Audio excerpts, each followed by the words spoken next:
So more, I guess a derivative of that more tactical question would be, you've sat in on over 1,000 board meetings, right? So once you've identified these attributes in entrepreneurs, right? Yeah. What is it that you try to do as a board member, and what is it you think the founders, in general, whether you back them or not, are looking for in board members?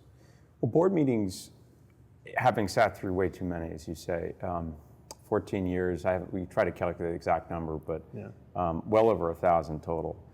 They vary from just watching paint dry boring to sublime critical thinking where you're really at the heart of the business. And the first question in any board dynamic is there trust?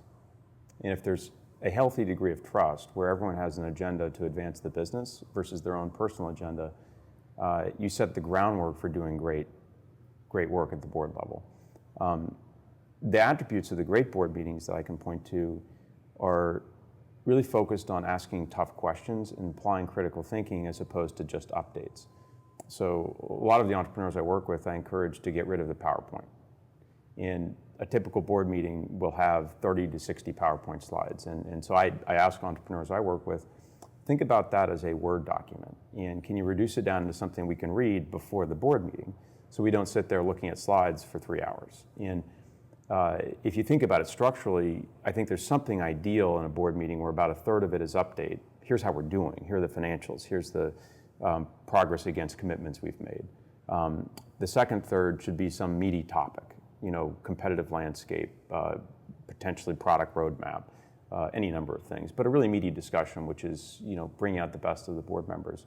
And then the last third should be an open dialogue where the group thinks about the problems of the business and there can be an open dialogue about it. But you can't do any of that without trust. And a lot of entrepreneurs, I think, would benefit from studying someone like Jeff Bezos, who's taken the mindset that everything needs to be written down into a Word document, 6 pages or less.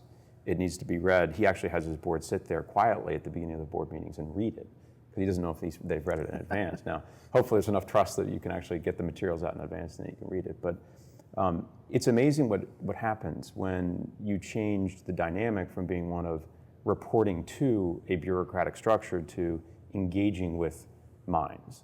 It profoundly different. And I think the trap most people fall into, and I certainly have played my part in this in asking for the updates, is that it can just reduce itself to pure updates, which is not really what a board should be about.